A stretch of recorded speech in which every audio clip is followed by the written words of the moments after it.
Since its launch in 2020 until about a year ago when Kia India discontinued it, the previous generation Carnival was enjoying the kind of success that nobody expected it to in India. And that's because the Carnival became the choice of businessmen, CXOs, politicians and even celebrities. And Kia has just launched the latest generation Carnival in India, which promises more comfort, more space, more features and more technology. There is a caveat though, which is its price tag, because this new Carnival costs twice as much as the previous one. But is it really worth the money? Let's find out.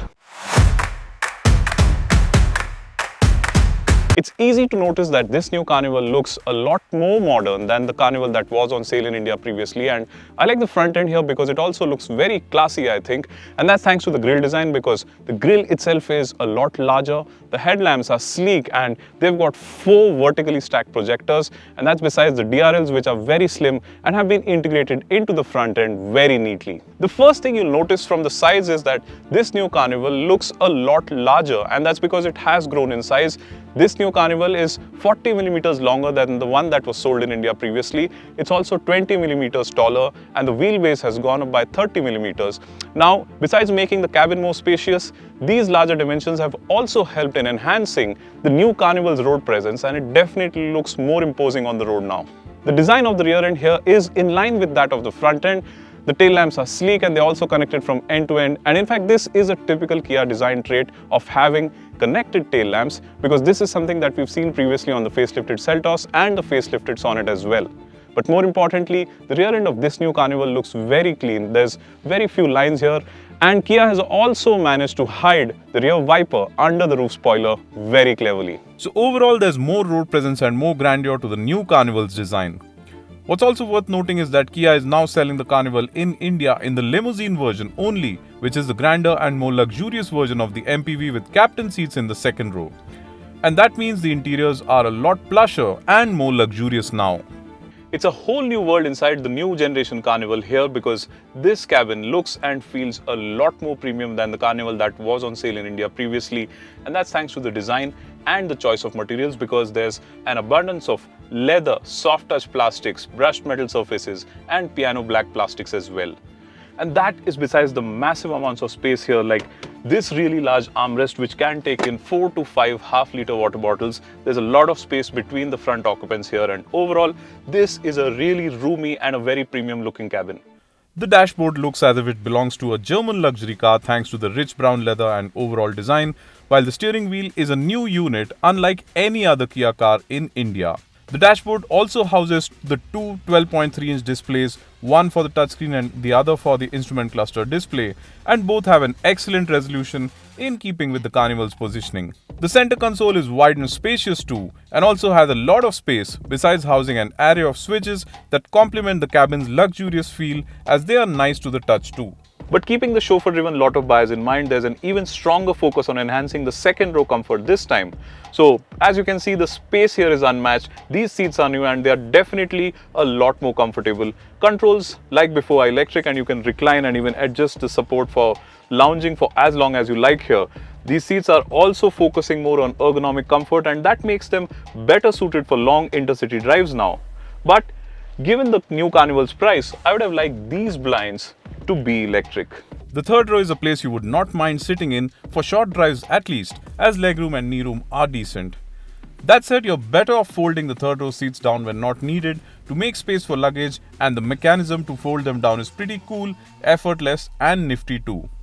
This is besides how the second row seats can move to the sides or forwards or backwards to allow easy access to the third row.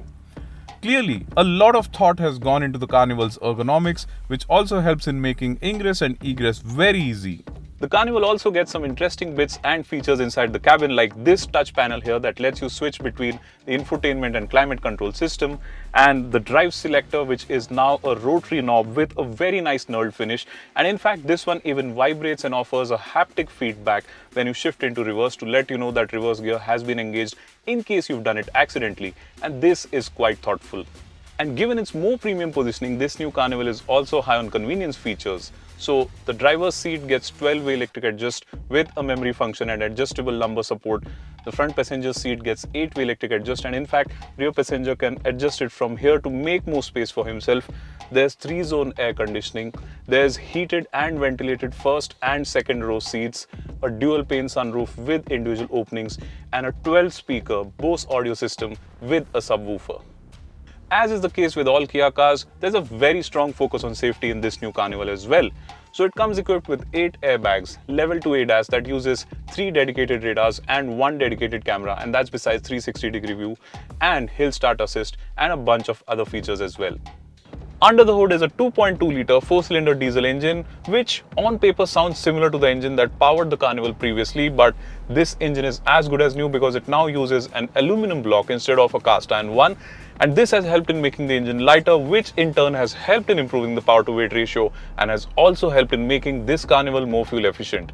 And that's because the ARAI certified fuel efficiency for this car stands at 14.85 kmpl, which is quite impressive for this vehicle. And the outputs for the engine stand at 193 PS and 440 Newton meters, and the engine is mated to an 8-speed torque converter automatic gearbox. On the road, the engine feels very refined, and coupled with the Carnival's enhanced sound insulation, it's hard to tell there's a diesel engine under the hood. And this is besides the creamy smooth feel to the performance, as power delivery is strong but very progressive, which is perfectly in line with the Carnival's positioning as a luxurious van to be driven around in. At the same time, should you choose to get behind its wheel, the Carnival does not disappoint either, as acceleration is brisk despite its large size and heavy weight. And when it comes to the dynamics, there's obviously a very strong focus on offering a plush ride quality. But that does not mean that this new Carnival is dull or boring to drive, and that's thanks to the new and improved suspension, the new chassis, and the switch from a hydraulic power steering system to an electric one. And all of these changes together help in improving the stability of this vehicle. It feels more planted, be it around corners or in a straight line. And that's besides the fact that the electric power steering system is more responsive. The use of larger brake discs and calipers has helped in improving braking as well, which further adds to the Carnival's likable road manners. But what shines through, whether you are driving the Carnival yourself or relaxing in the second row, is the excellent ride quality and the improved NVH levels. With an even greater focus on comfort, the ride quality is nothing short of plush either, as the Carnival soaks up bumps and undulations with ease, while cabin quietness ensures long drives are extremely comfortable. So the big question is, does this new Kia Carnival justify its price tag of Rs 63.9 lakh ex-showroom? It is pricey, but admittedly Kia has also done a lot to make it feel more premium and more comfortable. And given the excellent market response that this new Carnival has received, despite its price, buyers clearly see a lot of value in it, especially because there's nothing like it on sale, even at the price.